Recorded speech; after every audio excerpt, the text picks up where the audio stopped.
messieurs, bonsoir. Au menu des questions éco, Startup.ma et Bourse de Casablanca. En première partie, Youssef El-Hammal, l'un des fondateurs de Startup.ma, nous expliquera les raisons du relifting de cette plateforme. Il sera également question de diagnostic et de recommandations pour maintenir sa startup à flot malgré une conjoncture difficile.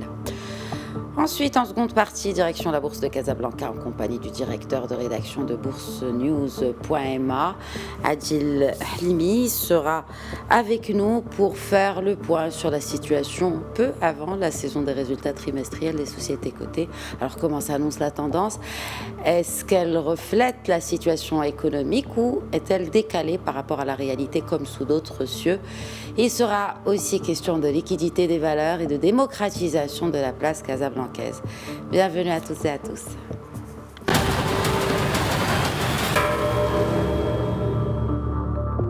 Et avant de joindre notre premier invité, je vous laisse avec ce papier de Ala Abnani qui revient sur les principaux chiffres relatifs aux startups au Maroc. Pour accompagner les jeunes entrepreneurs dans la concrétisation de leurs idées, plusieurs initiatives et programmes ont été lancés au Maroc. Dernier en date, le programme Tatouer Startup, lancé le 15 février dernier par le ministère de l'Industrie. Par ailleurs, le gouvernement marocain, avec l'appui de la Banque mondiale, avait lancé le fonds Innovinvest, doté de 500 millions de dirhams. Ce dernier a permis à lui seul de financer quelques 300 startups. De son côté, l'OCP a lui aussi lancé un programme de financement de startups nommé Impulse, un programme développé par l'université Mohamed VI Polytechnique. Idem pour la Caisse de dépôt et de gestion qui a déployé le programme de 112 Founders. Cela dit, d'après une étude de Startup Square réalisée en 2020 sur l'impact du coronavirus sur l'écosystème des startups marocaines, 64% d'entre elles avaient déclaré disposer de moins de 3 mois de trésorerie, mais 13% seulement ne pensaient pas pouvoir survivre à la crise sanitaire. En 2020, rappelons-le, le Maroc est passé du 12e au 8e rang dans le classement des levées de fonds à destination des startups en Afrique. Le pays a pour ambition d'être dans le top 3 africain d'ici fin 2021. Et j'ai le plaisir d'accueillir depuis Casablanca Youssef El-Hammal, directeur fondateur d'YM Africa et également cofondateur de Startup.ma. Bonsoir Youssef El-Hammal, merci d'être avec nous. Bonsoir Khadija, merci pour l'invitation. Avant de parler de Startup.ma, si on commençait d'abord par un état des lieux qui a d'abord donc bien sûr commencé dans le papier que nous venons de suivre, mais parlons impact justement, impact du Covid-19. Selon vous, dépend-il réellement de la maturité de la start-up? C'est-à-dire que les start-up matures dans les phases moyennes, voire matures, se sont mieux portées et ont mieux résisté au choc Covid-19 que celles qui viennent d'être créées? Écoutez, moi je pense au-delà de la maturité, c'est plutôt le positionnement de ces startups et dans quel secteur d'activité elles interviennent. Il y a bien évidemment des opportunités qui se sont présentées dans certains secteurs, notamment pour encourager le travail à distance, l'éducation, ainsi de suite. Donc moi je pense que ce sont ces startups-là qui ont pu tirer leur épingle du jeu. Elle a aussi parlé d'un élément qui est important, qui est la trésorerie. Vous avez vu, le vrai fléau aujourd'hui des startups, c'est de pouvoir financer leurs charges et pouvoir disposer de leur argent au bon moment pour pouvoir investir et accompagner leur développement. Très bien. Alors, justement, accompagner leur développement, que pouvez-vous nous dire par rapport à tous ces programmes d'appui et d'accompagnement des startups aujourd'hui au Maroc? Est-ce qu'on peut parler réellement d'un écosystème qui marche? Écoutez, un écosystème qui marche, moi je pense que si on revient au début de mon entreprise, YM Africa, c'était en 2012, il n'y avait pas tous ces programmes, il n'y avait pas tout cet accompagnement qui a été mis en place. Moi je pense qu'aujourd'hui, le Maroc est positionné parmi les premiers pays en Afrique en termes d'accompagnement et en termes de mise en place de l'écosystème encourageant l'entrepreneuriat. Maintenant, il y a encore des choses à faire. Et c'est là où on intervient, nous, de notre côté, c'est pour, en quelque sorte, pouvoir dresser une cartographie de cet écosystème et au même titre permettre à tous ceux qui s'intéressent à l'entrepreneuriat de s'adresser à un point de contact unique sur Internet pouvoir identifier quelles sont les startups qui sont actives ou bien celles qui sont fermées et qui ont à un certain moment intervenu dans un système, pouvoir les mettre en contact avec des investisseurs, pouvoir identifier les programmes. Il a parlé de programmes qui sont lancés par la Caisse centrale de garantie, qui sont lancés aussi par la Banque mondiale, ainsi de suite.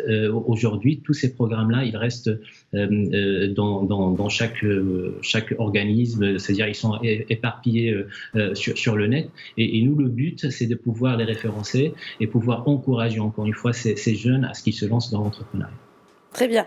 Alors avant justement d'en parler davantage et en détail, puisque nous parlons de l'état des lieux et du diagnostic toujours, quelle est la responsabilité? Parce que vous avez parlé de beaucoup de programmes d'accompagnement. Alors quelle est la responsabilité d'un côté de l'entrepreneur qui se lance sa start-up, parce qu'il est tout aussi responsable que le gouvernement, et en l'occurrence le système bancaire.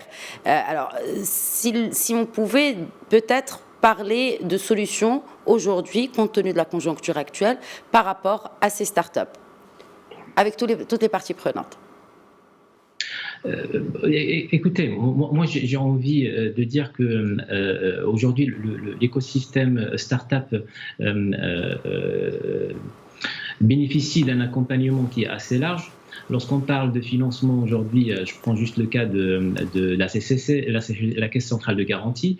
On a aujourd'hui plus de 4-5 programmes qui sont proposés à des startups, juste en apportant une idée. C'est même pas en validant un projet ou autre, juste venez avec une idée ou partez avec un chèque de 200 000 dirhams pour pouvoir lancer votre boîte. Donc, moi je prends le financement, c'est pas le plus important dans le lancement d'une start-up. Ou sa survie. On parle de sa survie maintenant. On ne parle pas de lancement. On parle vraiment d'une start-up qui a déjà commencé et qui subit, comme toute autre entreprise ou entrepreneur, les dommages de la Covid-19.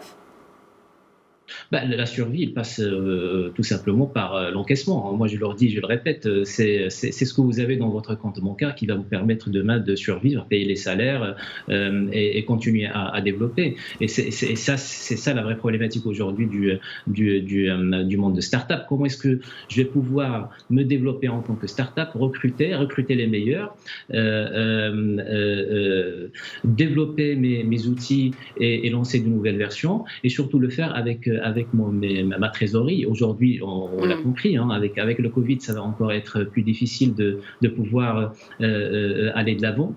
Moi, je pense que le plus difficile est derrière nous. Aujourd'hui, on voit tout ce qui l'État marocain mobilisé pour accélérer la vaccination, toute l'aide qui a été mise en place pour débloquer des prêts et des financements à travers les banques, aujourd'hui reste, encore une fois, c'est un challenge pour les startups, et les meilleurs, ils vont bien évidemment continuer, ils vont pouvoir trouver des pivots, ils vont pouvoir aussi challenger encore plus leur modèle économique.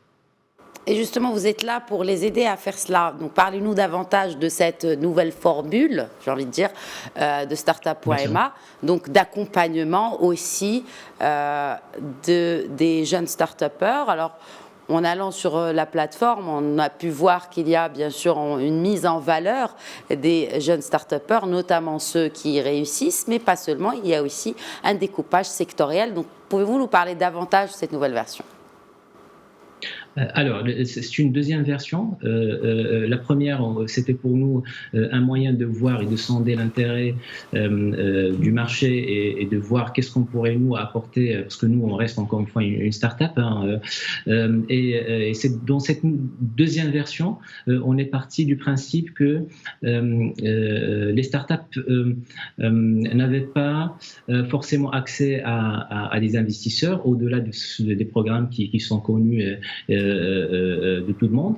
Donc, il fallait qu'on puisse créer et développer un seul lieu où on va retrouver toutes ces startups-là, identifier cette startup, il est porté par quel fondateur, par quel entrepreneur, pouvoir identifier aussi qui est derrière cette startup, est-ce qu'il y a eu des programmes, est-ce qu'il y a eu des investissements qui ont été faits pour financer la startup. Aussi, il ne faut pas l'oublier, permettre à des jeunes porteurs de projets de s'inspirer, parce que aussi il y a un rôle pédagogique à travers notre plateforme et qui s'adresse pas seulement à des on va dire des cadres qui souhaiteraient se lancer dans l'entrepreneuriat, il s'adresse aussi aux étudiants. Il ne faut pas oublier que la vraie problématique aujourd'hui de l'employabilité, on ne peut pas la combattre, on ne peut pas la résoudre cette problématique seulement en mettant à disposition de ces jeunes des emplois, mais au contraire en les poussant à ce qu'ils se lancent dans l'entrepreneuriat. Est-ce que c'est ce que vous proposez également dans ce stagiaire.ma, c'est-à-dire pour les stagiaires, vous leur proposez des stages dans les startups ou comment cela se passe concrètement sur le terrain? Alors, c'était vraiment le lien qu'on a trouvé. Aujourd'hui, on a des partenariats avec des programmes du type de 112 Founders, avec Réseau Entreprendre, avec d'autres programmes qui nous sollicitent en fait pour les aider à trouver des jeunes talents. Et comme vous le savez, aujourd'hui, un étudiant bien ingénieur lauréat, il va préférer partir travailler dans une grande structure plutôt que de s'aventurer à passer son stage ou bien un premier emploi dans une start-up. Donc le but aussi à travers cette plateforme, c'est de valoriser ces start-up, parler de ce qu'on appelle marque employeur, c'est dans quelles conditions cette start-up accueille les jeunes, que ce soit stagiaires ou bien lauréats, et surtout leur permettre de recruter plus facilement. Donc tous les unions, en fait, l'univers stagiaire.ma, startup.ma et autres, parce qu'on n'a pas que ces deux plateformes, reviennent et rejoignent la même problématique qui est améliorer le taux d'employabilité de ces jeunes, que ce soit en intégrant le marché professionnel, que ce soit en travaillant dans une start-up ou en les inspirant pour qu'ils lancent leur propre start-up. Et c'est ça le but final pour nous, parce que je pense que c'est avec l'entrepreneuriat qu'on va pouvoir résorber toute cette masse qui est sur le marché aujourd'hui à la recherche d'un emploi. Si ce n'est pas toute, mais au moins une bonne partie. Merci beaucoup Youssef Hammal, fondateur de stagiaire.ma et YM Africa et de cette plateforme nouvelle version de startup.ma qui est une plateforme, rappelons-le, informative et d'accompagnement pour les jeunes porteurs de projets ou pour les startups qui ont déjà commencé pour être accompagnés par des startupers comme vous d'ailleurs Youssef Hammal. Encore une fois, merci d'avoir répondu à nos questions. Merci Khadija. Voilà, c'est la fin de la première partie. À tout de suite.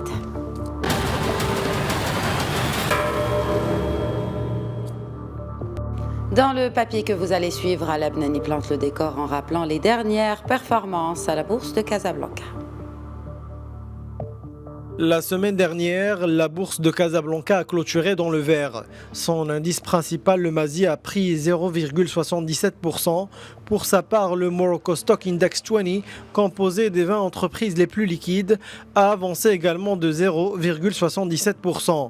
Pour ce qui est du Madex, indice compact composé des valeurs cotées au continu, il a gagné 0,82%.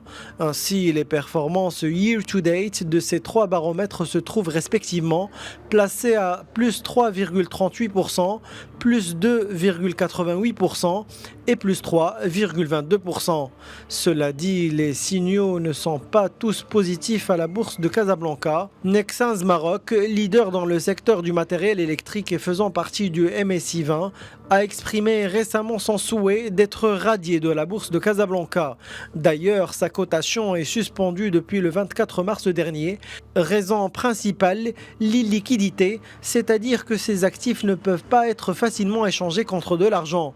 D'après les analystes, plusieurs valeurs de la bourse de Casablanca souffrent du même syndrome, une dizaine sur 76 sociétés cotées, et ces dernières se demandent si elles doivent suivre Nexans dans sa démarche.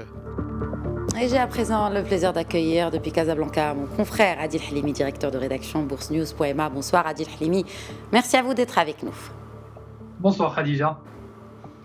Donc Bourse News, si vous nous parlez justement des news de la bourse à la bourse de Casablanca, est-ce que la tendance reflète la situation économique ?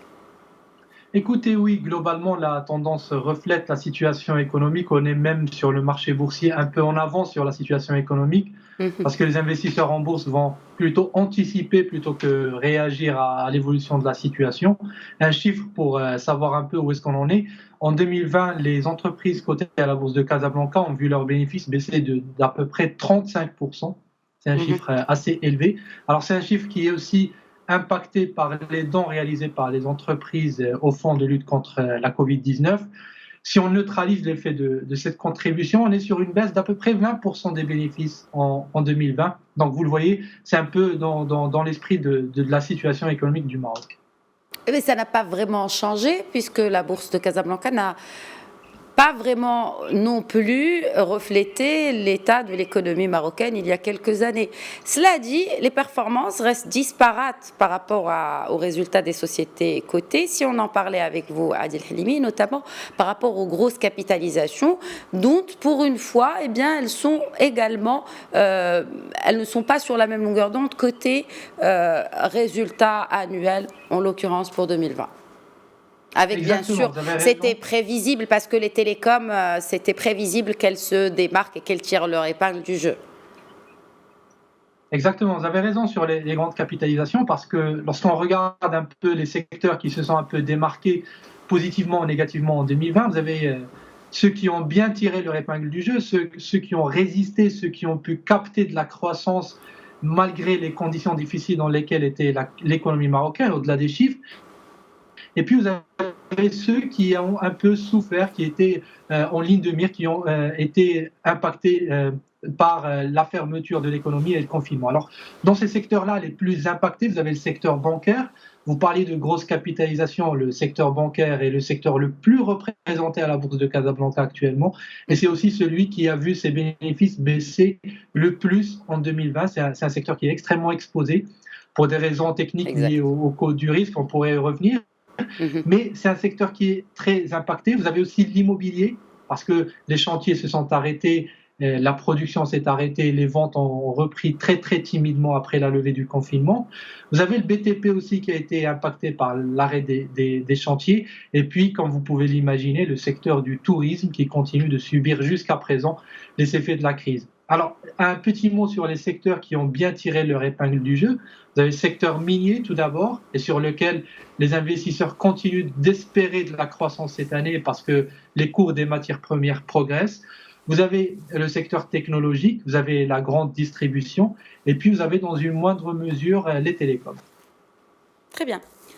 Bon, alors, si on manque de visibilité, comment pouvons-nous nous projeter, notamment sur des valeurs, vous l'avez dit, exposées, risquées même, notamment celles bancaires, mais pas que. Il y a d'autres valeurs aussi qui risquent d'être un peu absentes des échanges et boudées par les investisseurs compte tenu du risque. Alors, que pouvez-vous nous dire justement sur les perspectives pour cette année 2021 sur cette bourse de Casablanca, Adil Halimi? Alors, parler de perspectives, c'est, vous l'imaginez dans le contexte actuel, plus difficile que d'habitude, mais si on plante le tableau général, là, on est quand même on est en train de sortir d'une année de récession. Le PIB a baissé de 7%, donc normalement on devrait avoir une croissance mécanique. On a une campagne agricole excellente jusqu'à présent. On a le parcours sans faute des autorités sanitaires sur le plan de la vaccination qui accélère l'ouverture de l'économie et qui ramène de l'enthousiasme chez les investisseurs. Et puis, vous avez tout l'argent qui est mis sur la table par le gouvernement pour aider à la relance économique. Donc, ce cocktail-là est très positif pour la croissance de la bourse. D'ailleurs, les investisseurs l'ont très vite vu en 2020 et on a eu une reprise des cours boursiers à partir du mois d'avril dernier. Là, on a quand même récupéré presque 80 ou 90% de la baisse Covid à la bourse de Casablanca parce que les investisseurs ont anticipé un peu ce retour à la normale.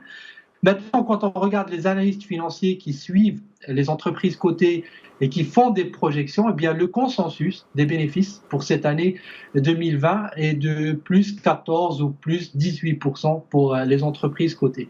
Alors, on disait tout à l'heure, les bénéfices ont baissé de 35% en 2020. Là, on anticipe un retour à plus 20% cette année. Donc, on va un peu éliminer les pertes de 2020, mais pas toutes les pertes. On aura besoin peut-être de quelques mois supplémentaires. 2021, voire 2022. Chez certains analystes, ils attendent 2022 pour voir un retour réel à la normale et à la rentabilité des entreprises cotées. Et puis, rentabilité de cette bourse de Casablanca par rapport au volume traité, que pouvez-vous nous dire là-dessus? Parce qu'on parle bien sûr que de valeur, que d'indices depuis tout à l'heure, mais on ne parle pas de volume. Et ce problème de valeur peu liquide, justement. Et ce marché peu liquide, in fine.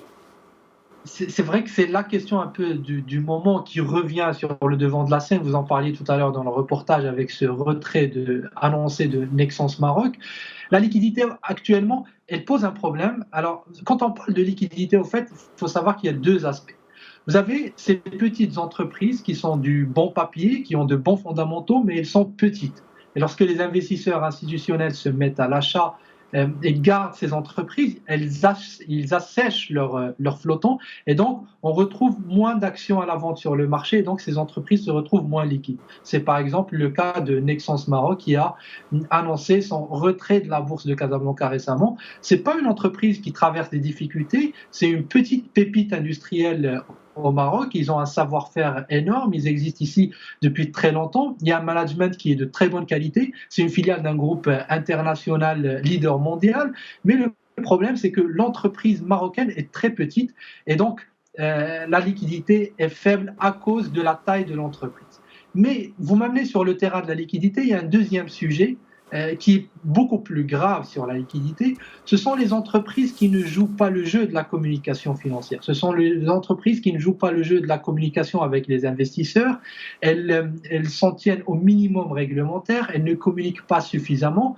Quand la situation est bonne, elles sortent sur le marché pour le dire. Quand la situation est moins bonne, elles se retirent. Vous savez, il y a des entreprises aujourd'hui où même pour nous, journalistes, c'est difficile d'avoir accès à ces entreprises, à leurs dirigeants, à leur parler, alors qu'elles sont publiques et donc elles sont supposées parler aux investisseurs et parler à la communauté financière. Est-ce que cela joue aussi en défaveur de l'attractivité de la place, Adil Halimi? Vous me direz que oui. Bien sûr que ça mais joue. Comment on peut arranger cela et rendre cette place boursière plus attractive et pour les investisseurs?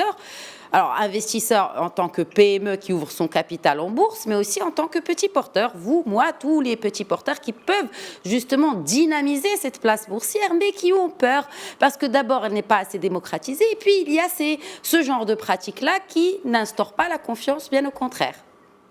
Exactement. Alors c'est un travail qui doit être mené sur plusieurs fronts. C'est d'abord un travail d'éducation financière. Et c'est aussi un travail de démocratisation auprès du grand public pour expliquer les avantages de l'investissement en bourse. Vous savez, il faut dire aux téléspectateurs aujourd'hui que le placement le plus rentable à long terme reste l'investissement en bourse. C'est prouvé également au Maroc. Et donc, investir dans un portefeuille boursier sur plusieurs années, c'est quelque chose qui est beaucoup plus rentable que d'autres placements comme l'immobilier, alors qu'on a l'habitude d'aller chercher des placements en immobilier, c'est dans notre culture. Donc, il faut éduquer les investisseurs sur l'intérêt d'investir en bourse parce que c'est rentable. Mais de l'autre côté, il faut aussi éduquer les entreprises qui viennent en bourse sur la nécessité de communiquer, d'être transparent, d'expliquer les choses correctement. Et puis, il faut aussi que les pouvoirs publics jouent également ce rôle-là de démocratisation et ramènent des solutions à la liquidité. Si j'ai quelques secondes, je peux parler de ce projet de loi sur le prêt de titres qui vient de passer en Conseil de gouvernement il y a 2 semaines. Si ce projet est adopté prochainement par le Parlement et par les 2 chambres, eh bien, ça va apporter quelque chose à la liquidité parce que les investisseurs pourront prêter leurs titres à d'autres investisseurs qui vont pouvoir faire des opérations avec et donc augmenter un peu la liquidité. Et c'est sur ça que sont attendus les pouvoirs publics. Ils doivent apporter des solutions réglementaires. Absolument, parce que justement, ça encadre, mais pas que, ça facilite et puis ça ouvre sur des outils financiers de placement, en l'occurrence, différents de ceux classiques dont nous disposons aujourd'hui à la Bourse de Casablanca. Encore une fois, Adil Halimi, directeur de publication de boursenews.ma, je vous remercie d'avoir été avec nous ce soir. Merci Khadija. Voilà, c'est la fin de Question Écho. Très bonne soirée à toutes et à tous.